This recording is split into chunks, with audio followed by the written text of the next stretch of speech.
అధికారం కోసం ఏ స్థాయికైనా దిగజారిపోయే వ్యక్తి జగన్ రెడ్డి. ఎందుకనుకుంటున్నారా?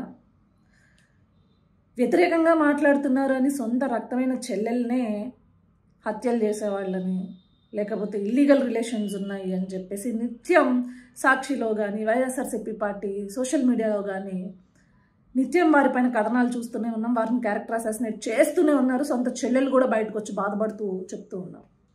ఆఖరికి తన తల్లి కూడా ఏదైనా ఒక నెగిటివ్ స్టేట్మెంట్ ఇచ్చింది అనుకోండి జగన్మోహన్ రెడ్డికి వ్యతిరేకంగా, ఆవిడ్ని కూడా తప్పుడుది అని చెప్పగలిగే దరిద్రుడు ఎవడైనా ఉన్నాడంటే జగన్ రెడ్డి.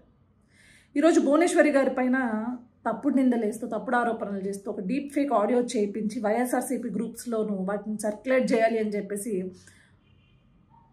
కొన్ని ఆడియో రికార్డింగ్స్ తీసుకొచ్చారు. నేనేమంటున్నాను అంటే జగన్ రెడ్డి ఎన్టీఆర్ ట్రస్ట్ ద్వారా ఆవిడ ఎంతోమందికి సేవలు అందించింది, ఎంతోమంది జీవితాలని బాగుపరిచింది. అలాంటి ఆవిడ పైన నువ్వు ఈరోజు కావాలని ఆవిడని బద్నాం చేయడానికి, ఆవిడ క్యారెక్టర్ అసాసినేట్ చేయడానికి కొన్ని ఆడియోలు తీసుకొచ్చు.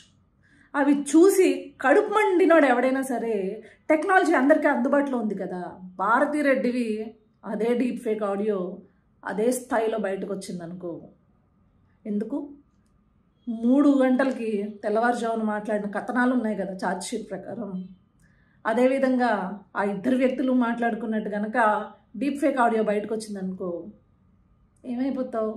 ఏమవ్వో. ఎందుకంటే నీ పెళ్ళాన్ని కూడా ఆఖరికి వాడుకునే స్థాయి నీది. నీకు తెలుసు ఇలాంటి దిక్కుమాలిన పనులు చేస్తే నీ పెళ్ళం వరకు ఖచ్చితంగా వస్తారు కాబట్టి నా పెళ్ళం మీదకి వచ్చిన దాన్ని కూడా తీసుకుని సింపతి డ్రామా ఒక విక్టిమ్ గార్డ్ వేసుకుని ఓట్లు అడుక్కోవచ్చు అనేది నీకు తెలుసు. ఆ స్థాయికి నువ్వు దిగజారిపోతావు. అది కూడా వాడుకుంటావు నువ్వు రాజకీయాలకి. నీ పెళ్ళాన్ని వేలెత్తి చూపిస్తారని తెలిసినా కూడా నువ్వు వాడుకుంటా. అందుకే ఇలాంటి దిక్కుమాలిన రాజకీయాలు అన్నీ చేస్తావు, ఇలాంటి చెత్త పనులన్నీ చేస్తావు. కడుపు మండినోడు ఖచ్చితంగా చేస్తాడు కదా. నువ్వు ఇచ్చినప్పుడు టిట్ ఫర్ టాట్ అనేది ఉంటుంది కదా, నువ్వు ఇచ్చినప్పుడు తీసుకోవడమే కాదు కదా, తిరిగి ఇచ్చేస్తారు. రెడీగా ఉండు దానికి. తర్వాత మనం చూసుకున్నట్లయితే జగన్ రెడ్డి ఒకటి గుర్తుపెట్టుకో, మహిళలకి విలువివ్వలేని ఎదవ ఆ కుర్చీలో ఉండకూడదు, ముఖ్యమంత్రి అనే స్థాయిలో కుర్చీలో ఉండకూడదు. నువ్వు వచ్చిన దగ్గర నుంచి మహిళ అనే పదానికి విలువ లేకుండా పోయింది. మహిళలు ఈరోజు బయటకు వచ్చి మాట్లాడడమే చాలా కష్టమైన పరిస్థితుల్లోకి ఈరోజు మళ్ళీ నువ్వు సమాజాన్ని తీసుకొచ్చేసావు. ఆ స్థాయికి మహిళల్ని భయంకరంగా అసాసినేట్ స్వయంగా నువ్వే చేసి, నీకు ఎందుకయ్యా పవన్ కళ్యాణ్ గారి పెళ్ళిళ్ళ గురించి, వారి భార్యల గురించి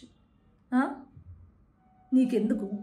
పెళ్ళాలు అని మాట్లాడుతుంది. ఏ స్థాయి ముఖ్యమంత్రిరా నువ్వు? అసలు నీలాంటి వెధవని, నీలాంటి దరిద్రుడిని, నీలాంటి విలువలేని సన్నాసిని తీసుకొచ్చి ఆ పీఠం మీద కూర్చోబెట్టి ఈరోజు యావత్ ఆంధ్ర రాష్ట్రంలో ఉన్న మహిళలందరికీ కూడా గౌరవం లేకుండా చేసుకునే పరిస్థితి వచ్చింది.